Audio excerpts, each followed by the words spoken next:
proven wrong here over a period of time. Let me ask you about Roy Moore.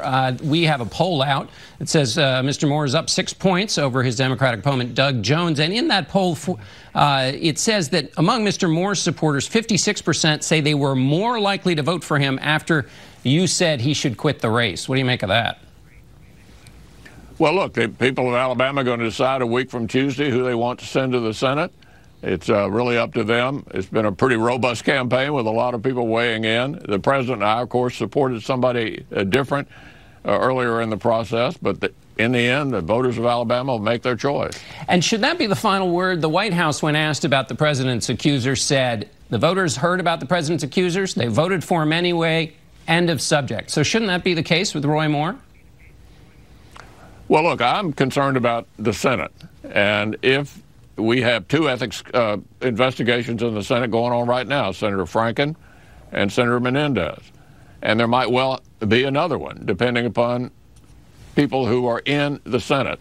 And it'll be up to the people of Alabama to make this decision, and we'll swear in whoever's elected and see where we are at that particular point. In the past, you've supported Ethics Committee determinations of the case of Senator Vitter that said basically behavior before he got to the Senate was not germane in terms of punishing him as a senator. That would seem to cover Roy Moore, in which case, what's the Senate Ethics Committee got to look into?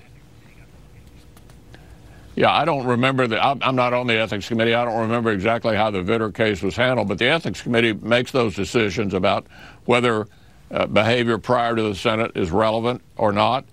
They'll decide the parameters, if you will, of their jurisdiction, and that decision will be made based upon the facts of a particular case. I can imagine there probably will be a case. Whether the outcome is there, I don't know.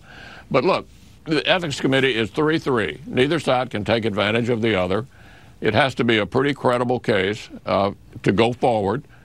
In other words, at least one member of the other party would have to decide that the case was worth pursuing. All of that will be considered by the committee if they have a member of the Senate that they think has a case that ought to come before them. All right, Majority Leader Mitch McConnell, thanks so much for being with us. Joining us now, South Carolina.